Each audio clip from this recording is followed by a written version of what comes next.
Wow, it's time for another show full of tips and ideas from the sales growth leadership expert, Dean Akers. Known for his experience in hyper-growing companies and creating cultures for high-performance teams, here's Dean.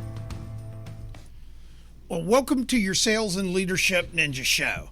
I'm the head ninja, Dean Akers, and each week I bring you one of my rants to stimulate your thinking in the realms of sales and leadership. Well, this week was just epic. What we've talked about in all our shows is how patience and following the process really helps in sales.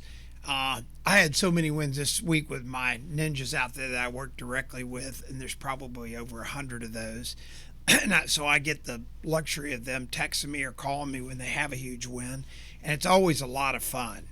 And it all boils down to still the math we've been sharing now for several years, and it's just a mathematical equation, and it really is based on cold calls, the income value to you and your company, and patience. And so I want to share a couple of the wins this week. And one of the things that I keep reminding you as listeners and viewers out there that's just critical, and I still talk to sales groups and they'll just bypass it, and that is the receptionist, your first impression. And so we had some epic stories this week of some big potential value customers my different guys had in play, and what they've done. And one of them was just crazy, where one of our ninjas went out to call in the company, and he had sent a book to the receptionist when he had talked to her several times. Again, he knows the value of the company, and he's being patient, like we talk about. He's doing the cold calls. He knows the value, so he's being patient and getting to know people that are influencers. And the gatekeeper had been with this company, or the receptionist had been with this company for years. So he sent her a book. She had just become a grandmother a while back, and he sent her a book on the art of being a grandmother to boys. And just a book, like we keep saying, a touch. And she reached back out, and then he went and saw her, and she mentioned that he needs to meet the president of the company, and that she's going to take care of setting all that up. Now, the question is, does that make it a different intro than you going in trying to make an appointment or something? And again, this relationship's strong, so she's really got his back. She actually walked him around the company, showed him the offices and everything. Another huge win for mine was one of my other ninjas. I think I talked about this a couple weeks ago, where he had called on this one particular company, and the gatekeeper had been there 20 plus years at the receptionist, and she was sharing part of her journey. He wrote her a note, sent her one of our 4th of July cards. And by the way, the cards we're sending out today actually will go out. All my ninjas are sending Labor Day cards out, like the one on the screen if you're on watching video. And they're sending it out to customers. I'm sending out, several hundred. This is just part of the envelopes here. And they're going to go to customers, and they're just touches. That's all they are. There's no agenda. I'm not trying to say, hey, come on and close. They're simply a Labor Day card wishing them and their families a wonderful Labor Day. So we know that these different companies, when you get to know the receptionist, you get to know people, then you know what the value is. So they will always, by the way, and this has been my career back into my 20s when I started in sales, is the receptionists, the gatekeepers, they get that name for one reason. Why do you think people call them gatekeepers? Because they keep you out. And I can't believe how many salespeople and CEOs I know still try to go bypass them and do all these things and emails, all this stuff to get these things, instead of using that resource that will always get you in. So you need to know a couple things. You want to find out about how long they've been with the company. If they've been there more than 6 to 8 months, they know everything. You need to know the company value to you. Again, we're just not driving around randomly stopping at places like, just a random place and going, do y'all need our services? We know exactly who the potential client is because we have clients that mirror them. So when we have a client that does 100 grand with us and there's a client that we don't have that's twice as big, we can almost make a pretty decent assumption we'll do 200 grand with them.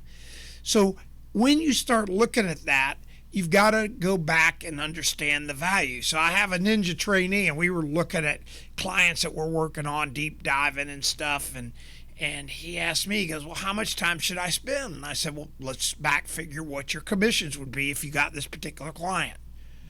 This is going to sound like a crazy number. This client we've been messing around with that we haven't done anything with, for this individual would be approximately $60,000 in commissions. That's right, you heard it, $60,000. So I asked the individual, I said, we use a target of 200 grand, which is $100 an hour. So at $100 an hour, how many hours can this guy work a $60,000 commission so that when he gets it, he's got it? Okay, time's up. 600 hours. That's right, 600 hours. It's just math. So when you think about that and you look at the value of these customers and you put these numbers out in front of yourself and you predict or allow yourself the patience, 2 years is what I said, but the patience to build these relationships, you always get the customers. Now, I like sharing other stories. So I had an epic call with one of my ninjas this week, and we used the question that's the most powerful question I've ever used in my career. And by the way, if you're listening in, you definitely want to try this question. And we did it. We put the phone on speaker so I could listen, and he called his customer, and she was very nice, and she's one of the influencers, and he said, if all the prices were the same, would you choose me? Then he shut up. Operative word, shut up. That means you don't go, well, what do you think? Come on, you can help me. No, shut up means stone cold silence. So into it, she says, well, we like you and da-da-da-da-da. And it was kind of threw her off a little bit with the question. And then she started volunteering. She goes, well, I can tell you this. The competitor, now we were trying to figure competitive pricing. She goes, the competitor is about 180 grand. I think you get the deal as long as you're within 20 grand. So if you're at 200 grand, I think you got the deal. I'm sitting there listening to this going, you cannot make this crap up. The customer was outlining how we could get the deal and why they wanted to do business with us, because we asked them a question and we shut up. Now, we had devoted time to develop the relationship with this customer because we knew they could buy from us. So it wasn't a random email call, RFP answer or whatever. We knew who the customer was, and we're building these relationships. And so here's what I want you to do. I want you to take today's show. I want you to go out and put a list of at least 20 of your biggest potential clients that you don't have. Then I want you to sprinkle a little patience on them and budget some time. Do the math of what they're worth to you from an income standpoint. Then budget back your hours based on what income you want to make. And I like 200 grand. Very few people are already making 200 grand. In fact, a lot of salespeople I meet are making anywhere from 65 to 110, 20. So the 200 grand is a good, strong number for you to understand the value of the process. And then put your $100 an hour, put it back into the commissions or the income value to you, and then start doing the things that build relationships, that build trust. You're not selling them, you're building trust in relationships.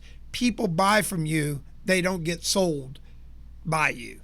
So make sure that when you're making that call, that customer's got your back, that customer wants to do business with you, and you mathematically are working it, and you're doing the unique special touches that make you stand out.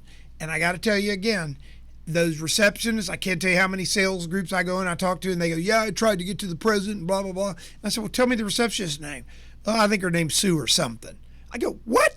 Sue or something? You need to know her and deep dive at least 20 to 30 items about her. Is she a grandmother? Where'd she grow up? Da, da, da, da, da. So your takeaway or your charge this week is to go meet the receptionists and gatekeepers of all your big top 10, 20 clients. And just be friendly. Just get to know them. If they're cold to you, break the ice with something like, oh my gosh, I got all my in-laws coming in for Labor Day. Can you imagine what kind of craziness that'll be? Make you the brunt of it. Ask those kind of questions. Get them engaged. Those people will absolutely take you to the party. So we'll talk to you next week. Have a great week. Go out there. Make this happen. Make those gatekeepers, those receptionists love you, and help them understand how valuable you would be to them and the relationship you have with them, and they will take you to the party. I promise you. We hope you enjoyed this week's show. Subscribe today to our podcast and send questions or thoughts to help@deanacres.com. Also, visit us at www.deanacres.com to listen to prior shows and view helpful videos. Also, great tips to download. Thanks again. See you next week.